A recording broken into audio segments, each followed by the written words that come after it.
Alors bonjour à toutes et à tous, bienvenue sur le forum Le Monde d'après.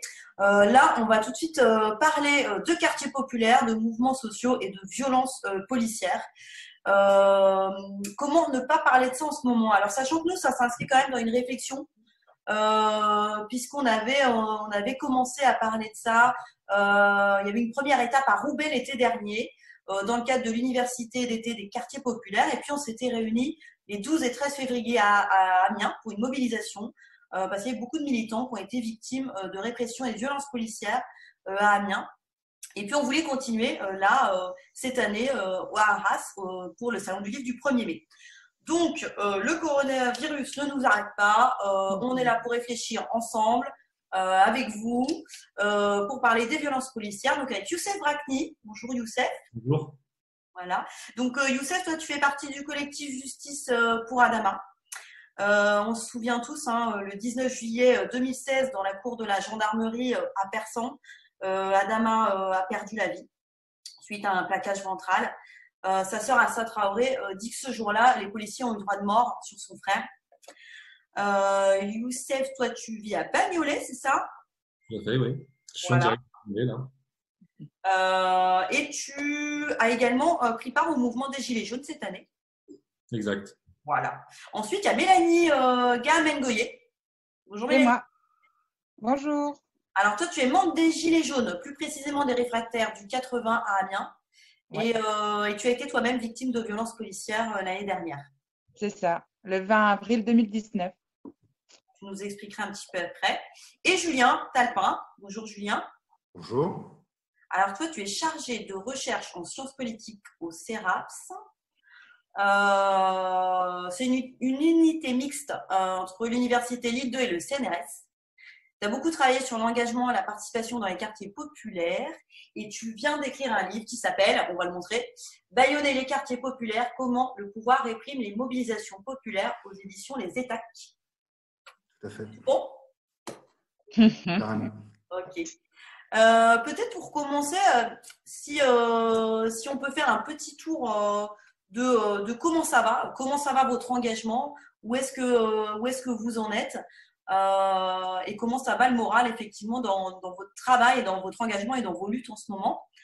On peut commencer par Youssef. Du coup, tu peux peut-être nous parler un petit peu de où ça en est pour le collectif aussi Justice pour Adama. Alors, en fait, c'est simple, c'est qu'aujourd'hui, on se mobilise essentiellement sur les réseaux sociaux. Alors nous, on est déjà un collectif, un comité très mobilisé sur les réseaux sociaux. C'est l'essentiel de notre stratégie, qui consiste à contourner les médias dominants et à les forcer, à les contraindre à changer parfois les versions qu'ils peuvent donner sur les cas de violences policières, mais notamment sur l'affaire Adama Traoré. Et donc là, aujourd'hui, on ressort des archives. D'ailleurs, ça marche très très bien. Et puis, Assa Traoré, par exemple, fait souvent des lives, parce qu'il y a un compte, par exemple, Insta, qui est très très suivi. Donc, on est beaucoup sur Instagram, en fait, beaucoup plus que sur les autres réseaux, parce que voilà, aujourd'hui, c'est là que ça se passe. En fait, c'est sur Instagram, c'est l'avenir entre guillemets. Et donc, du coup, on est beaucoup sur ce réseau-là, et on fait des lives, en fonction de l'actualité. Et puis évidemment, il y a tout ce qui se passe là où en fait, on fait tout le travail de relais des violences policières qui n'ont, je sais pas si ça a explosé, je pense pas. C'est juste qu'aujourd'hui, c'est filmé, c'est montré, et avec le confinement, ça prend une autre ampleur. Et du coup, si tu peux nous dire par rapport à l'affaire Adama Traoré, puisqu'on parle de l'affaire, ça en est où au niveau judiciaire là? Il y a plusieurs choses. C'est une grande bataille, hein. C'est une bataille, c'est une véritable guérilla en fait contre l'institution judiciaire, avec l'État qui est derrière en embuscade.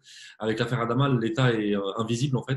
Il attaque mais de manière invisible. Il passe par le procureur, qui essaye de faire un peu l'équilibriste. Mais ils font essentiellement porter sur les juges la responsabilité du blocage de l'affaire. Donc voilà, il y a des stratégies comme ça. Dans d'autres cas, c'est le parquet. Là, c'est les juges. En fait, en général, ça alterne. Et donc, du coup, les juges, en gros, là, c'est vraiment tout bloqué pour empêcher que les gendarmes soient mis en examen. On avait réussi à contrer une expertise bidon, clairement bidon, qui disait que voilà, Dama était mort parce qu'il avait couru pendant 15 minutes, qu'il avait couru 500 mètres pendant 15 minutes, ce qui est complètement ridicule. Et du coup, avec des grands experts, les plus grands experts de toutes les maladies citées, la drépanocytose, ils ont rendu un rapport qui délégitime complètement ce travail, et un rapport évidemment indépendant. Et donc, du coup, ils ont été forcés de relancer l'enquête. Si on n'avait pas fait ce rapport, en fait, ils allaient classer sans suite. Et donc voilà, là, c'est relancé. On attend à nouveau encore, de nouveaux expertises, de nouveaux experts plutôt, mandatés par la justice, qui doivent encore à nouveau dire de quoi il est mort. Parce que, évidemment, quand on a les plus grands experts, même de la planète, hein, vraiment du monde, les plus éminents experts de toutes les maladies citées, ils n'avaient pas le choix, et donc ils redemandent à nouveau à des experts mandatés par la justice. Mais on n'a aucune confiance en ces experts, ni en la justice. D'accord, merci Youssef. Mélanie, voilà. Mais vous avez déjà rencontré Mélanie et Youssef, je crois. Oui. Tout à fait. Alors, je crois que Mélanie, elle a décoré son mur derrière. Ouais. J'anime des ateliers pour le boulot, et du coup, derrière, sur mon petit mur d'expression selon l'atelier. Et je l'ai mis aux couleurs du jour. Très, très bien. Mélanie, du coup, toi, tu peux nous expliquer ce qui t'est arrivé un petit peu l'année dernière? C'est ça. Moi, j'entre dans le mouvement des Gilets jaunes suite à l'appel du comité Adama Traoré. Le 1er décembre 2018, donc je me rends sur Paris, je suis une habituée de Paris, je réponds aux gros événements, aux gros appels sur Paris, parce que pour moi, Paris, capitale, c'était important de monter sur la capitale. Donc, le 20 avril, c'était un ultimatum. L'ultimatum 2, je monte sur Paris. Une manif super sympa dans le sens où il faisait beau. Et on avait jusque-là milité dans le froid. Et là, il faisait beau. Du coup, l'humeur générale est assez à la fête, je trouve. Et il y a à un moment donné un commandant divisionnaire qui court sur 20 mètres, qui charge son bras et qui m'assène un coup de matraque molle sur le haut du dos, me mettant KO technique. Donc, depuis ce jour, je n'ai pas été entendue par l'IGPN.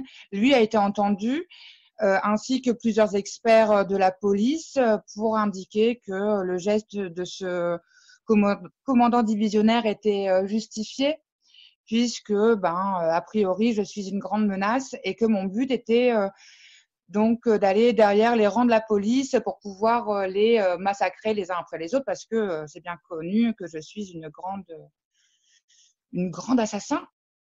Et donc voilà, il m'a juste mis en sécurité en me donnant un coup. Donc voilà, aujourd'hui c'est classé sans suite, on fait appel. Quand on fait pas appel, on enchaîne plusieurs procédures. Je sais pas bien si je peux en parler au jour d'aujourd'hui, mais voilà où j'en suis. Ok, en plein combat aussi, quoi.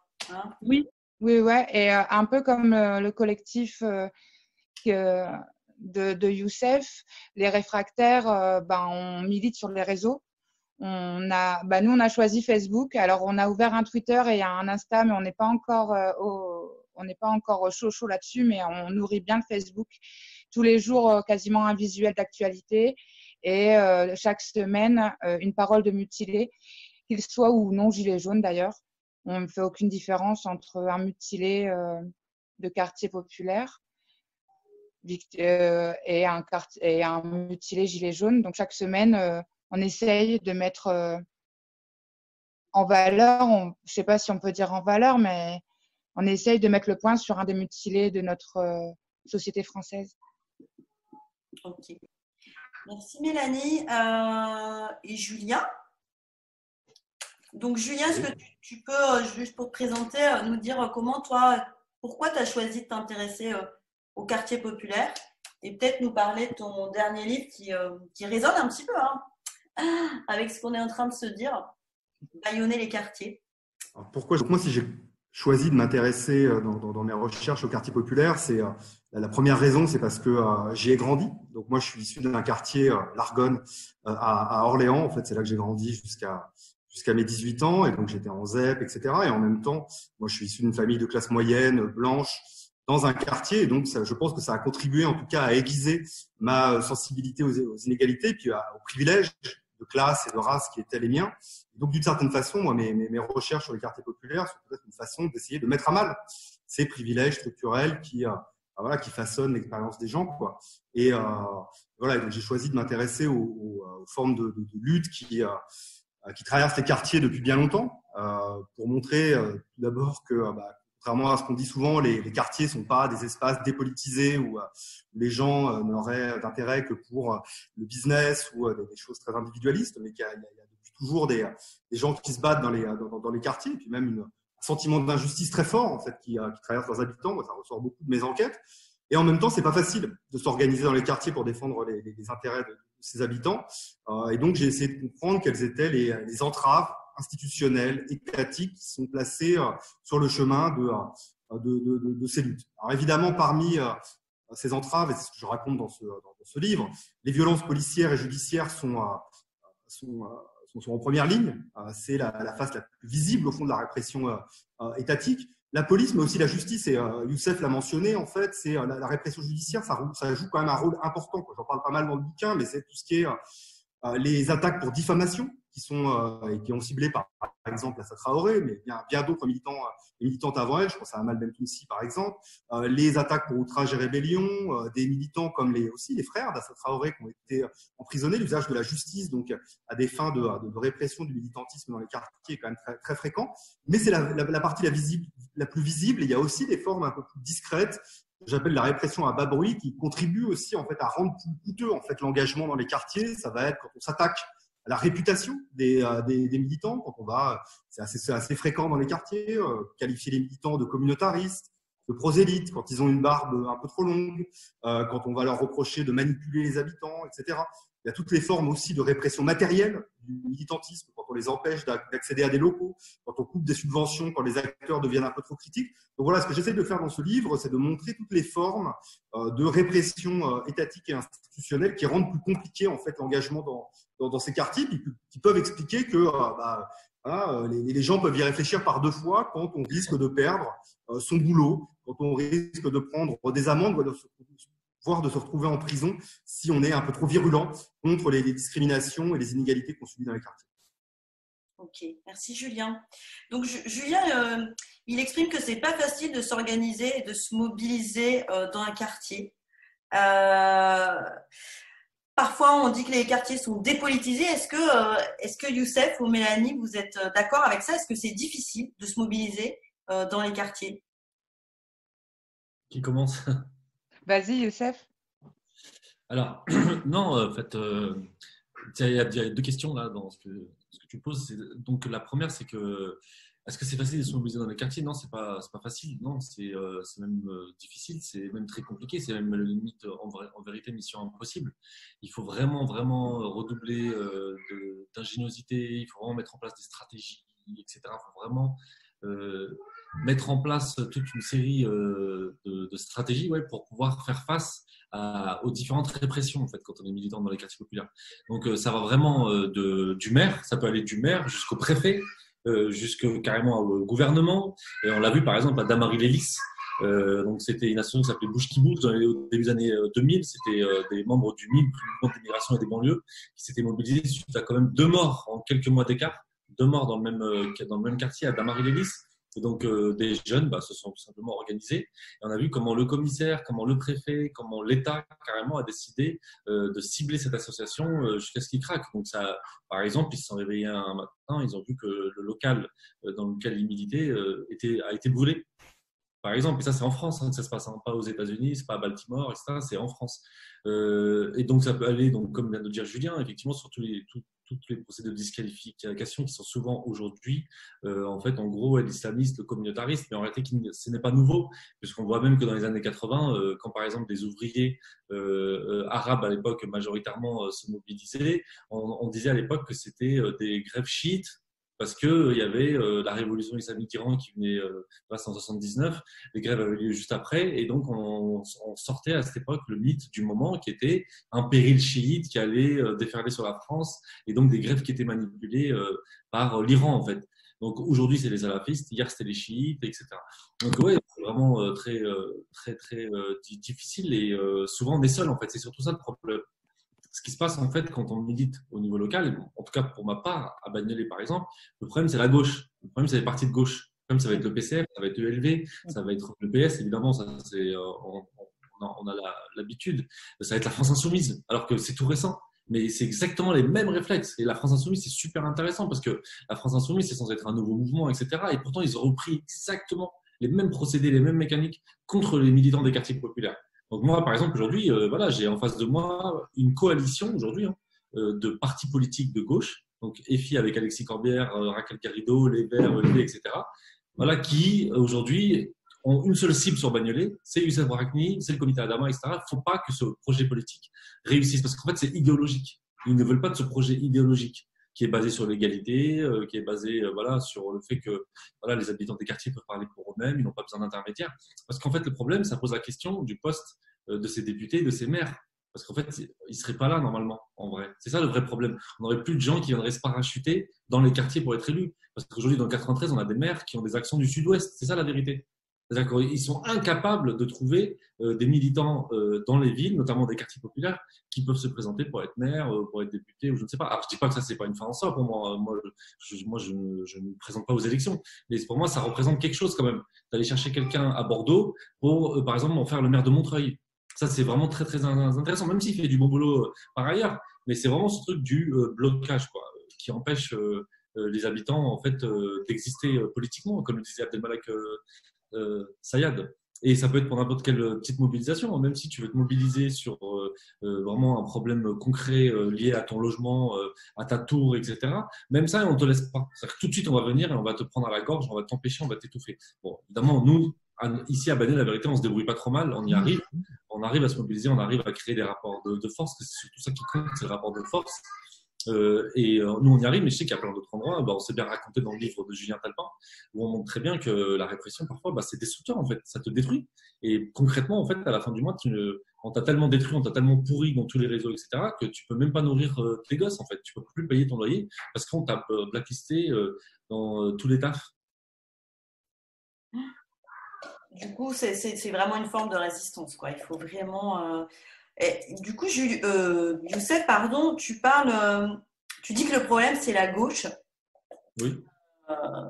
Je trouve ça intéressant. Alors là, on peut quand même revenir sur l'actualité là pendant le confinement, hein, toutes les violences policières qu'il y a eu là dans les quartiers. Et là, très très récemment, un dimanche, c'était en Seine-Saint-Denis, non Ouais. Ouais, où les policiers ils ont quand même tenu des propos là, le Pico qui ne sait pas nager, etc. Enfin, d'une violence inouïe. Et effectivement, la gauche, on les entend pas trop là en ce moment. Hein. C'est plus que ça. Ils sont à faune là en ce moment. C'est pire que ça, parce qu'en fait, on a fait une tribune, du coup, on a signé une tribune collective pour soutenir les révoltes dans les quartiers populaires qui ont eu lieu à la Garenne et un peu partout en France, hein, parce que ça a été massif en vrai, hein, ça a été caché largement, ça a été étouffé rapidement d'un point de vue médiatique, parce qu'on ne voulait pas créer un effet d'embrasement général, mais en fait, ça a été vraiment très très important. Non, on laisse ça.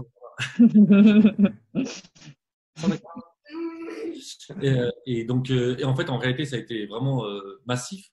Et c'est très important parce que quand on fait cette tribune, eh bien, il faut savoir qu'on l'a envoyé aux partis politiques. On l'a envoyé au Parti communiste, on l'a envoyé au LV, on l'a envoyé à la France Insoumise. Et en fait, ils n'ont pas voulu la signer. C'est ça qui est grave. C'est-à-dire que la CGT nationale l'a signée.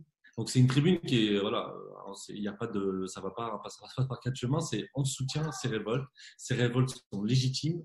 Voilà, et on ne met pas sur le même plan des révoltes et des violences institutionnalisées, qui sont systémiques, qui sont du fait de l'État. Ce n'est pas à mettre sur le même plan d'égalité que des gens qui se révoltent, qui explosent, même si par ailleurs on peut ne pas être d'accord avec ce procédé, c'est-à-dire de brûler, de tout casser et tout, il n'y a pas de problème. Mais malgré tout, il faut quand même écouter ces révoltes et il faut les soutenir. Et bien, il faut savoir que ces partis politiques-là ont refusé de les soutenir. Ils ont dit on ne signe pas. Ça, c'est ça, c'est voilà, pour moi, il n'y a pas de débat en fait là, à ce moment-là. C'est-à-dire que là, c'est clair. Et évidemment, donc j'ai dit tout à l'heure, donc il y a la CGT nationale qui a signé, il y a Solidaire, il y a plein d'organisations, il y a Attaque, etc., qui ont signé immédiatement. Mais ces mouvements-là, non. Il y a juste eu la France Insoumise qui commence à hésiter parce qu'ils se sont dit ah zut, il y a la CGT, peut-être qu'on devrait signer. Parce que là, la CGT, ça pèse, c'est comme pas rien quand même, peut-être. Mais sinon, globalement, il y a eu un refus de soutenir ces révoltes. Et évidemment, on ne les entend pas, ils n'ont pas soutenu ces révoltes. Et il y a eu juste des réactions quand on a vu cette vidéo. On voit des policiers évidemment dire Bico, là c'est tellement gros, c'est tellement énorme que là tout le monde est obligé, alors tout le monde s'indigne, jusqu'à Christophe Castaner. Parce que là, ce n'est plus possible. Là, c'est quelque chose, voilà, c'est filmé, ça sort de leur bouche, etc. Mais ça fait des années qu'on me dit que c'est comme ça dans la police. Ce commissaire qui est en cause là, dans cette histoire d'insulte raciste là, à l'Islande, savoir que c'est le même commissaire sur l'affaire Théo, qu'il était déjà là sur l'affaire Théo. Qu'en fait, c'est un commissaire qui a même été promu, qui a même reçu des promotions. Et il a aussi d'autres affaires de violence policière à son actif. Et pourtant, c'est quelqu'un qui reste dans la police, qui même a des promotions. Pourquoi le contrôle policier qui est exercé dans les quartiers, c'est pas le même que partout ailleurs? C'est moi qui réponds. Je sais pas, je peux pas répondre. Pourquoi le contrôle policier dans les quartiers? Il y a plusieurs raisons, ce serait très long à répondre, mais en tout cas, en gros, on l'a vu là pendant le confinement, Castaner a annoncé qu'il y avait 2 fois plus de verbalisation dans Seine-Saint-Denis. On l'a vu à Nice, par exemple, c'est très intéressant, comment on a un couvre-feu différencié, c'est-à-dire qu'on a un couvre-feu dans les quartiers populaires qui commence à 20h et dans les quartiers du centre-ville, 22h. Donc là, on a un maire qui assume clairement de créer un état d'exception au sein de sa ville. Et donc, on a des populations qu'on ne traite pas pareil. Évidemment, on a une surreprésentation policière pendant le confinement dans les quartiers populaires. Il suffit de se promener. Donc, moi, je suis dans une ville, vous savez, c'est Bagnolet, Montreuil. C'est des villes où il y a énormément de classes moyennes aussi qui viennent de Paris, qui sont déclassées, qui arrivent sur la ville, qui a une sorte de grand remplacement, mais de l'autre côté. Et du coup, et aussi des classes populaires avec des enclaves, des blocs pauvres, très, très pauvres et qui même s'appauvrissent de plus en plus. Voilà, il y a un effet paradoxal. Et du coup, c'est très violent, en fait. Le choc est violent. Et ce qu'on remarque, il est d'autant plus violent que du coup, on a une surreprésentation policière dans ces enclaves, dans ces blocs-là, pour protéger, entre guillemets, le reste de ces zones pavillonnaires riches ou de ces ateliers d'artistes bobos, etc. Et là, pour le confinement, on l'a vu. C'était vraiment très violent en Seine-Saint-Denis, sur les quartiers où il a fallu mettre le paquet sur les quartiers populaires. Pour plein de raisons, mais en gros, voilà, c'est toujours l'idée que les Noirs, les Arabes sont porteurs du virus, ils diffusent des maladies. On a vu comment dès le début du confinement, on a été filmé Château Rouge, à Paris, Barbès, etc. Il fallait montrer qu'il fallait absolument contenir ces populations qui dont l'imaginaire raciste colonial sont sales, portent des maladies. Mais comme à l'époque, sur les classes populaires au XIXe siècle, en France, sur les classes populaires ouvrières, qui avaient le typhus, le choléra, etc., qu'il fallait avec toutes les politiques hygiénistes, etc. D'ailleurs, même les premières rénovations urbaines de Haussmann, un des premiers arguments, c'était l'hygiène pour pouvoir expulser les classes populaires plus loin. À l'époque, c'était Montmartre, du centre de Paris. Merci Youssef. Depuis le début là, du confinement, il y a eu au moins 7 plaintes pour violences policières, 166 signalements sur la plateforme de l'IGPN. Mélanie, tu veux nous parler de l'IGPN? Je crois que tu les apprécies particulièrement. Comment ça s'est passé pour toi, l'IGPN, et pourquoi on leur fait plus confiance? Je ne peux pas vous parler de quelque chose que je ne connais pas, en fait. L'IGPN, je l'ai approché de loin lors d'une manifestation. Mais je n'ai jamais eu la chance d'être convoquée, je n'ai jamais eu la chance de pouvoir défendre mon point de vue. Il faut savoir que moi, j'ai porté plainte le 23 avril, donc 3 jours après les faits. J'ai dit ce que j'avais à dire, mais il y a des détails qui me sont revenus des mois après. Et j'aurais bien aimé avoir la chance qu'a eu mon agresseur de pouvoir communiquer avec la police des polices. On pourrait parler aussi de cette police des polices. Donc la police qui va, les chefs de la police qui vont juger la police. Est-ce que c'est logique? Pas. Question que je me pose plus parce que je sais qu'elle n'est pas juste.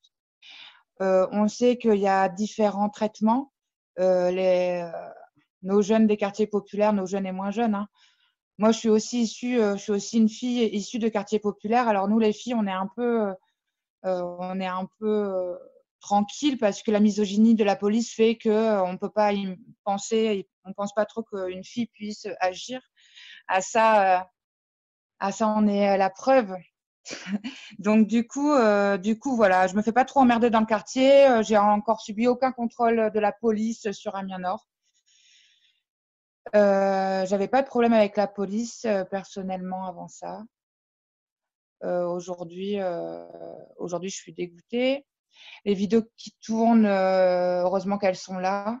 Je suis contente aussi qu'il y ait la plateforme, qu'il y ait une nouvelle application urgence violence policière. Il faut la télécharger.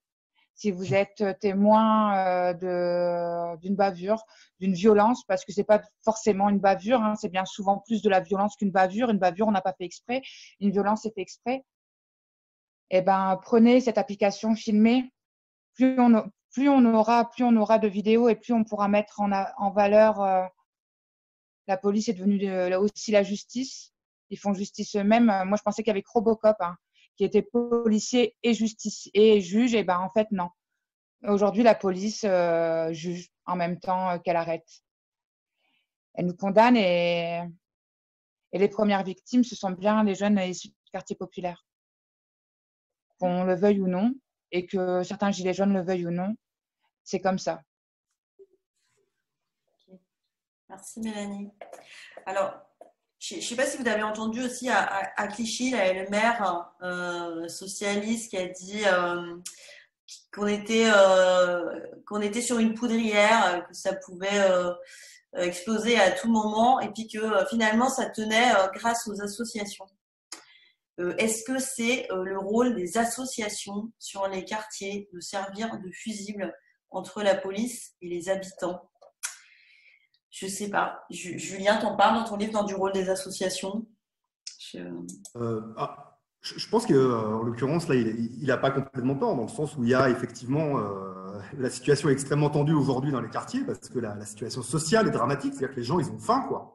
Je veux dire, heureusement, effectivement, qu'il y a un certain nombre d'associations qui assurent un travail de solidarité pour assurer des colis alimentaires, etc., et que les gens, ils bouffent, quoi. Et on en est là. Et donc, c'est quand même assez flippant, d'une certaine façon. Et donc, il y a effectivement une situation qui est très tendue aujourd'hui. Moi, je le vois à Roubaix, à la fois parce que socialement, c'est dur, parce que l'enfermement, quand on habite dans des appartements qui sont un peu exigus, c'est pas évident. Et puis parce que les violences policières, on en a parlé, s'accélèrent, moi, je pense, quand même, en période de confinement. Et tout ça explique que il y a eu les révoltes qu'évoquait Youssef tout à l'heure. À Roubaix aussi, ici dans le Nord, à Roubaix, à Tourcoing, près de chez moi, là, quasiment tous les quartiers. Après, c'était quand même assez gentil. Il y a quelques voitures qui ont brûlé. Il y a un peu de feux d'artifice, etc. Ça c'est pas parti extrêmement loin. Beaucoup moins, d'ailleurs, que l'ampleur des violences, effectivement, de la part de la police, comme on a pu le voir notamment à Villeneuve-la-Garenne. Il y a d'autres épisodes depuis le début du confinement qui sont quand même hyper impressionnant, bon, pas très surprenant par rapport à ce qui se passe d'habitude, mais voilà, qui suscite justement cet état de forte tension aujourd'hui dans les quartiers. Alors du coup, est-ce que c'est le rôle des assos? Je ne sais pas. Ce qui est sûr, c'est que ça pointe quand même la défaillance de l'État. C'est que cette crise démontre, une fois de plus, on verra ce qu'il en sera après, que l'État social n'est pas là pour assurer ce rôle de filet de sécurité. C'est un peu dramatique qu'on soit obligé de s'appuyer sur des assos, des bénévoles, etc. Alors, c'est-à-dire qu'à un moment, la vie va reprendre, et donc comment on va faire, sachant qu'il y a probablement un chômage de masse qui va s'installer. Est-ce que d'autres formes de solidarité vont se déployer? Ce qui est sûr, et ce qu'on peut en tout cas espérer pour être peut-être optimiste, c'est que certaines leçons de la crise soient tirées et que, au regard de la façon dont on traite les associations, les militants dans les quartiers, au regard du rôle que ces assos et ces militants, je sais que Jamel Blanchard, par exemple, devait se joindre à nous et qui fait ce genre de choses, par exemple, à Angers. Lui, il a pris très cher de la part de la mairie d'Angers depuis très longtemps, notamment. J'espère que demain, au regard du rôle qu'ont joué ces assos un peu partout sur le territoire, d'une certaine façon, les pouvoirs publics seront reconnaissantes et que plutôt que de les réprimer, il y ait une forme de soutien institutionnel et y compris financier un peu plus fort. On peut avoir quelques doutes, mais de fait, cette crise vient peut-être rebattre un peu les cartes sur l'articulation entre État et société civile aujourd'hui. Après, effectivement, Jamel Blanchard n'a pas pu se joindre à nous parce que là, il travaillait cet après-midi. Lui s'est présenté au municipal là, dernièrement, donc il a décidé de s'engager politiquement, d'essayer de prendre aussi l'institution politique. En tout cas, c'était une tentative. Est-ce que ça, c'est une solution, vous pensez? Parce que là, honnêtement, aujourd'hui, c'est quoi l'offre politique, tu vois, pour les habitants des quartiers populaires? Qui c'est qui s'intéresse véritablement aux quartiers populaires et qui porte la parole? Je sais pas trop. Est-ce que du coup, de prendre en main les institutions, ce serait pas une piste? Je sais pas. Qui répond? Je peux répondre.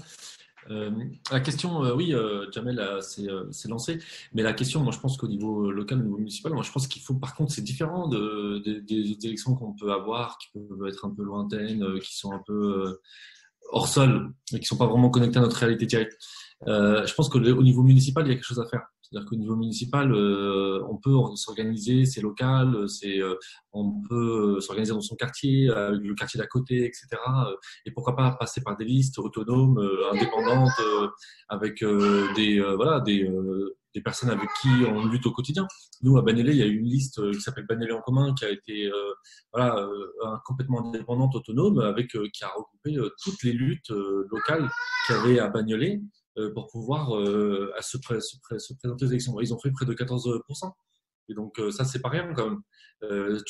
Du coup, à ce moment-là, là, tu pèses dans le débat politique, tu pèses dans le débat local, tu peux t'imposer, ta voix le porte. Je peux dire que, par exemple, les gens qui ont fait cette liste, aujourd'hui, on les voit différemment dans la ville.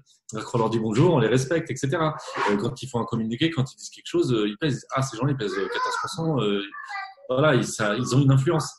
Par exemple, bon là, on ne sait pas encore ce qui va se passer avec le second tour, parce que c'est suspendu. Ils ont fait le premier tour dans des conditions catastrophiques, là, en pleine pandémie internationale. Voilà, on nous a fait des élections. Il fallait y aller, mais en tout cas, on verra ce qui se passera par la suite. Mais il y a plein de villes aujourd'hui en France. On a eu une explosion des listes indépendantes, une explosion des listes citoyennes, autonomes, etc. Parce que les gens, en fait, concrètement, ne veulent plus être dans des jeux d'appareil, en fait.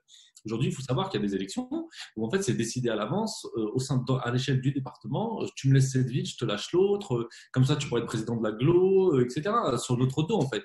Et l'idée en fait, c'est pourquoi c'est très important le pouvoir local, municipal, et on le voit par rapport aux réactions en fait, aux stratégies qui sont mises en place par l'État pour détruire ce pouvoir qu'on peut avoir au niveau local.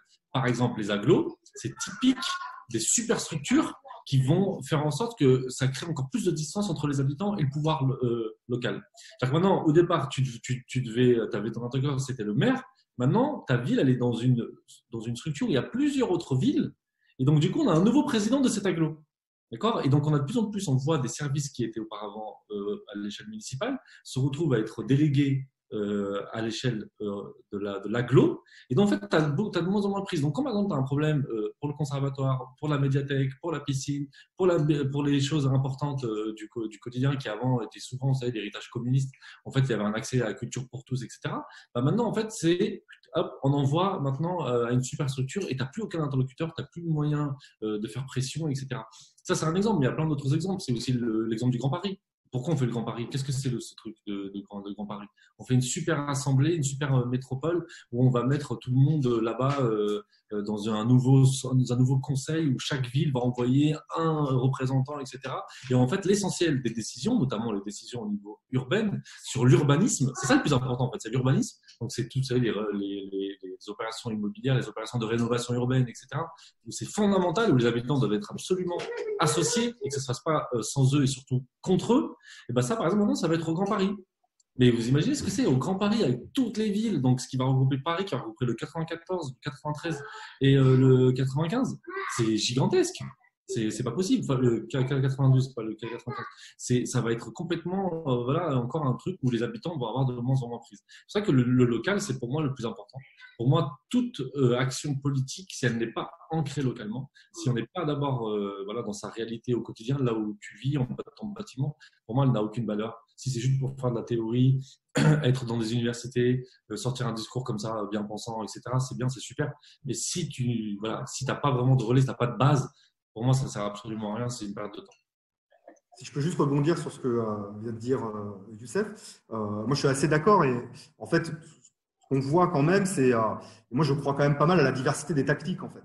C'est-à-dire que d'un côté, il faut investir l'espace du pouvoir local et on voit qu'il y a des choses qui bougent. Youssef le disait à l'instant, c'est qu'il y a des gens qui sont pour partie issus du militantisme des quartiers populaires, qui se présentent aux élections municipales et qui font des scores à chaque fois de plus en plus importants.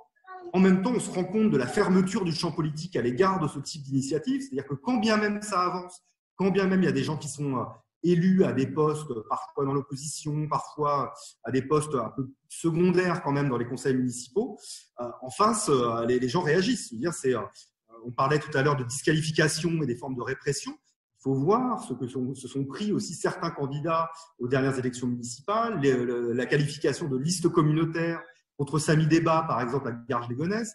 À Saint-Denis, il y a un candidat qui avait quand même des chances aussi, qui s'appelle Bali Bagayoko, qui était pour le coup soutenu par la France Insoumise, mais qui a aussi, voilà, il est noir et donc du coup, il s'appuyait sur des mobilisations importantes au Franc-Moisin, etc. Dans les quartiers de Saint-Denis, il a pris également assez cher et donc voilà, on fait quand même tout pour que ces gens-là ne parviennent pas au pouvoir local parce qu'on se rend bien compte qu'il y a des choses qui s'y jouent et qu'il y a véritablement du pouvoir et donc il faut investir ces espaces-là. Et j'ai quand même envie de dire, c'est hallucinant en 2020, il y ait aussi peu de maires et de mairesses qui soient issus des quartiers et de maires et de mairesses noirs et arabes dans ce pays. On a travaillé sur les États-Unis et ce que nous montre bien l'histoire du pouvoir noir aux États-Unis, Obama et au-delà, c'est que il suffit pas d'avoir même un président noir si en face les contre-pouvoirs sont pas puissants pour le ramener à ses promesses et à la base d'une certaine façon, et c'est mort en fait. Il va se faire ramener par le système, il va se faire avaler par le système politique et il n'en sortira rien de bon. Et donc c'est en jouant, moi je pense, sur les deux tableaux, pouvoir et contre-pouvoir, qu'il y a des avancées sociales qui seront possibles. Le problème, c'est que c'est dur en France aujourd'hui de jouer sur ces deux tableaux-là et il faut faire avancer les pions, je pense, à tous les niveaux. C'est ce qu'essayent de faire pas mal de militants aujourd'hui. Mélanie, toi, tu fais partie des réfractaires 80, des Gilets jaunes, mais tu t'es engagée aussi avec le collectif Passons les Amiénois à Amiens, qui est un collectif politique, mais qui a pas fait de liste, qui n'a pas été… Non, on a fait le choix de ne pas faire de liste, oui, mais de rester comme un collectif en veille qui puisse secouer l'alarme à chaque fois qu'il y aura des choses un peu bizarres au niveau de la municipalité. On a fait le choix de ne pas faire de liste.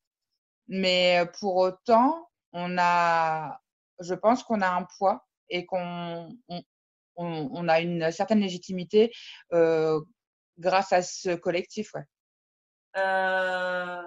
Et puis, on n'a pas trop parlé quand même des Gilets jaunes et en même temps, Mélanie et Youssef, vous êtes quand même super mobilisés. Enfin, on a entendu plein de trucs sur les Gilets jaunes, que les personnes habitant les quartiers populaires n'avaient pas été touchées par ce mouvement, ne s'étaient pas mobilisées, que les Gilets jaunes étaient racistes parfois aussi. Qu'est-ce que vous en pensez? Est-ce que la rencontre entre les Gilets jaunes et les quartiers populaires, elle s'est pas faite? Est-ce que ça a été un raté ou est-ce que c'est encore possible? Je sais pas. Est-ce que je peux y aller? Ouais, vas-y. Ouais. Alors moi, je suis issue de quartier populaire et je suis gilet jaune. Le comité Adama a fait un appel à rejoindre les Gilets jaunes sur la manif du 1er décembre, si je ne me trompe pas. Mais en tout cas, moi, c'est là, à ce moment-là, où je l'ai entendu et c'est là où j'ai rejoint. Il faut arrêter, quoi. Moi, je pense sincèrement que c'est pas écrit sur mon front, c'est pas écrit sur le front des gens qu'on est issu de quartier populaire et qu'on est dans le mouvement des Gilets jaunes. Mais comme un gars de la CGT, si tu veux, le samedi, il met pas son chasse-dupe de la CGT, il met son gilet jaune. Puis c'est un faux débat, quoi. C'est un faux débat. Quoi, je sais pas.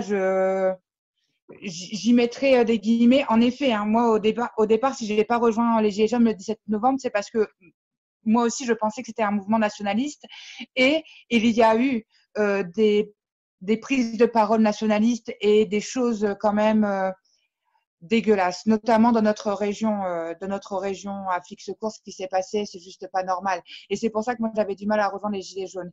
Et je pense aussi qu'il y a encore un noyau là de Gilets jaunes, et on le voit dans les réseaux sociaux, qui sont pas encore assez éduqués. Pour moi, c'est de la bêtise plus que du racisme. C'est des gens qui ont vécu dans leur campagne et qui ont été loin, qui ont eu que la télé comme écran sur les cités, Au jour d'aujourd'hui, moi, je vois dans le mouvement des réfractaires, on a pas mal de copains réfractaires qui vivent en campagne et qui aujourd'hui ne pensent plus du tout comme ils pensaient en 2018 ou peut-être jusqu'à mi-2019. Aujourd'hui, ils ont les yeux ouverts sur les banlieues et sur ce que ont vécu les banlieues. Ça s'appelle de l'éducation. Ils ont été bouffés par la télé. Et ben, c'est à nous aussi de les éduquer et à les accompagner dans ce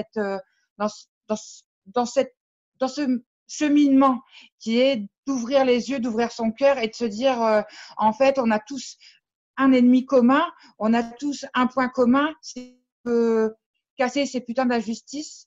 Et l'injustice qui a fait sortir les gilets jaunes, eh ben, c'était l'essence, c'était l'augmentation de la taxe carbone. Eh ben, on y est resté. Pourquoi? Pour combattre toutes les injustices, notamment l'injustice sociale. Qu'est-ce qu'il y a de plus grave? Qu'est-ce qu'il y a de plus injuste que le racisme?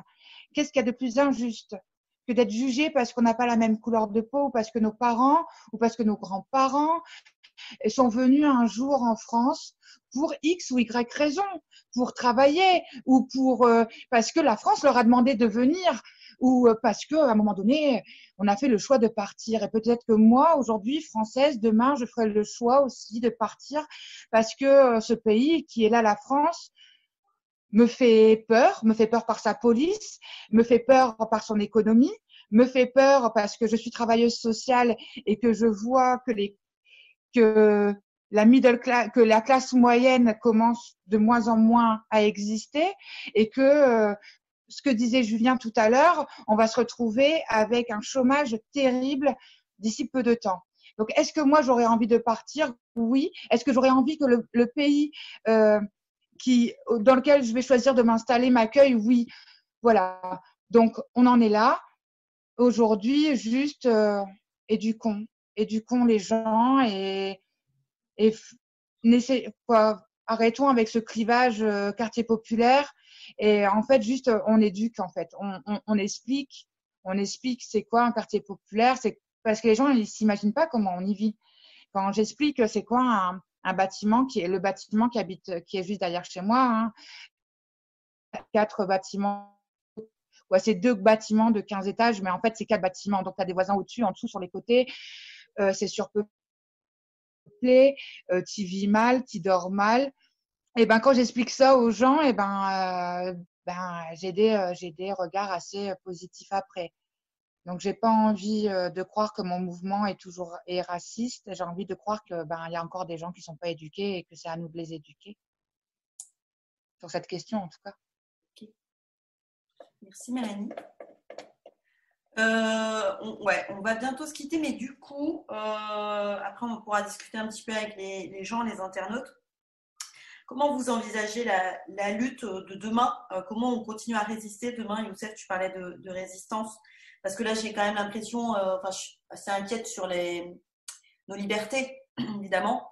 Avec ce coronavirus, je pense que le pouvoir va peut-être en profiter un petit peu pour nous empêcher de nous mobiliser. Comment on va faire demain? Est-ce qu'il y a d'autres formes à inventer? Est-ce que vous y avez déjà réfléchi un petit peu? Est-ce que ça vous inquiète?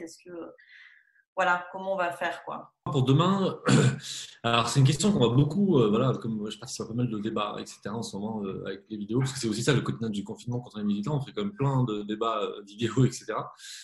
Plein de lives, etc., partout, sur plein de chaînes, et donc c'est bien.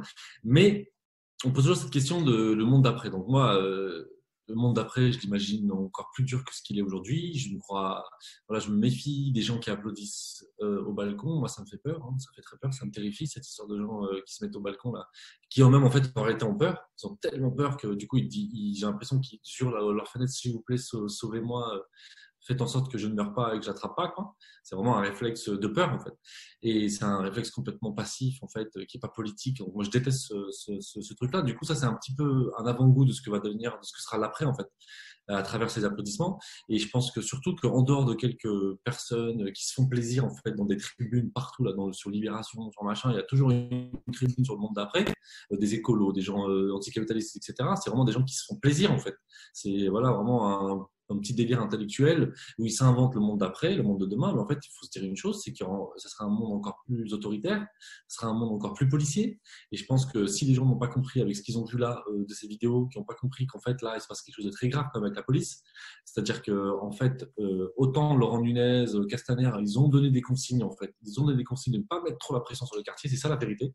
C'est-à-dire qu'il y a eu des directives, il y a eu des écrits, on leur a dit allez-y doucement, certes il fallait contrôler quand même, mais allez-y doucement, faites en sorte, ils ont même dit qu'il n'y ait pas de révolte dans ce confinement, parce qu'une révolte en plein confinement c'est une catastrophe politiquement déjà, mais aussi là, c'est quand même, ça peut avoir des conséquences très graves en pleine pandémie, c'est-à-dire que la France est le seul pays d'Europe occidentale, même du monde occidental, à avoir des révoltes de cette ampleur. Il y a eu quelques débuts en Belgique, mais sinon il n'y a que la France, il faut le savoir, que la France qui a eu des révoltes en pleine pandémie dans le monde occidental.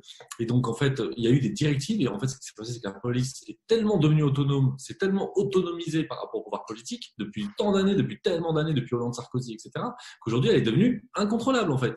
Et l'image de ce commissaire dont j'ai parlé tout à l'heure, c'est un bon exemple, en fait, de ce qui se passe à l'intérieur de l'institution policière. Elle devient de plus en plus incontrôlable du politique. Et pendant longtemps, en tant que militant, je disais toujours, ouais, il faut faire pression sur le politique, c'est le politique qui compte. Maintenant, en fait, je suis en train de me dire, oui, certes, sur le politique, mais cette institution, en fait, elle est en train de devenir autonome et tellement puissante avec ses syndicats, etc., qu'elle fait ce qu'elle veut, en fait, aujourd'hui, maintenant. Elle est en roue libre. Et donc, ça, c'est vraiment intéressant de le noter sur la suite.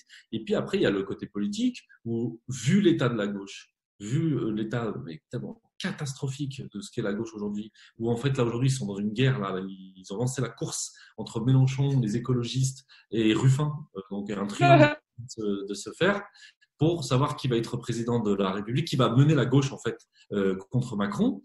On le voit, c'est très mal parti. Alors, il y a des débats qui commencent en off. Il y a un super article sur Mediapart de Pauline Hall qui raconte ces trucs en off. Ils se voient une fois par semaine par vidéo où ils se font des réunions, etc. Mais chacun cherche à tuer l'autre, là, en ce moment, pour être le candidat rassemblé qui va rassembler les écolos et la gauche pour aller face à Macron. Moi, je pense, après, on ne peut pas prévoir, hein, mais moi, tel que je vois les choses, je ne vois pas comment Macron pourrait ne pas être réélu aujourd'hui, quoi, vu l'état de ce qu'il y a en face. En fait.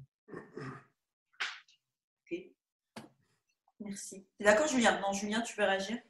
Ouais, je peux peut-être un dernier mot pour conclure, mais moi je partage le pessimisme de Youssef. Ce qui est sûr, je ne sais pas si Macron sera réélu, mais que, en tout cas, face à certains discours qu'on entend sur le fait que la crise, naturellement, nous amènerait vers une reconsidération plus écologique de nos modes de vie, vers le retour d'un État-providence qui a disparu parce qu'on se rend bien compte de l'utilité des services publics, etc. Moi, je ne crois pas du tout que cette évolution-là va être naturelle. Et je crois qu'on a un certain nombre de signes aujourd'hui dans la façon de gérer la crise qui indiquent que, en tout cas du côté du gouvernement, ils veulent continuer leur politique néolibérale et que ce tournant écolo, relocalisation de l'économie, etc., il ne sera pas du tout naturel, quand bien même beaucoup de gens peuvent le souhaiter et l'appeler de leur vœu.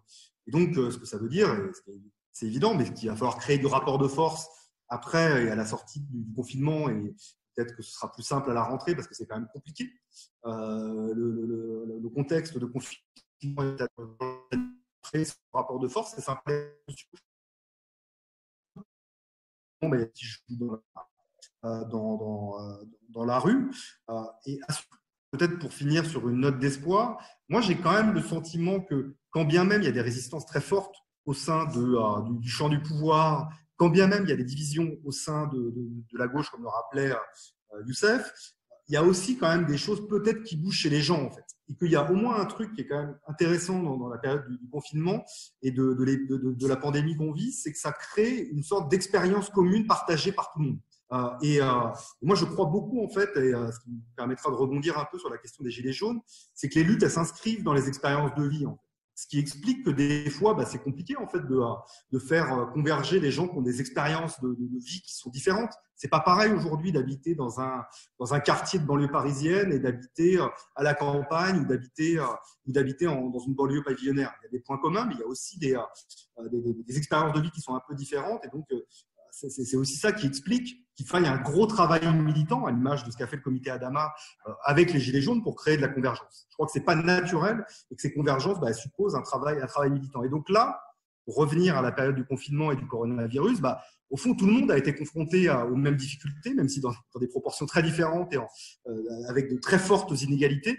Et donc, à partir de des colères que ressentent beaucoup de gens face au confinement et à cette période qu'on vient de vivre, il y a peut-être justement des luttes qui vont pouvoir être construites, des convergences qui permettront un rapport de force qui permettra peut-être d'infléchir des politiques qui nous mènent dans le mur comme on le voit aujourd'hui. Merci beaucoup, Julien, pour cette note d'espoir pour finir. Merci à vous trois. On va être obligé de s'arrêter là, mais je doute pas qu'on se reverra en vrai de vrai sur un événement tous ensemble. Hein. Yeah. Ouais. C'est important de faire alliance sur toutes ces questions-là. Je vous propose de nous arrêter là pour cette discussion et puis on va passer peut-être avec les internautes pour voir un petit peu les réactions des gens, s'ils ont des questions à vous poser ou on peut peut-être lire leurs commentaires. Ça vous va? Ça marche. Ok, à tout de suite. Merci.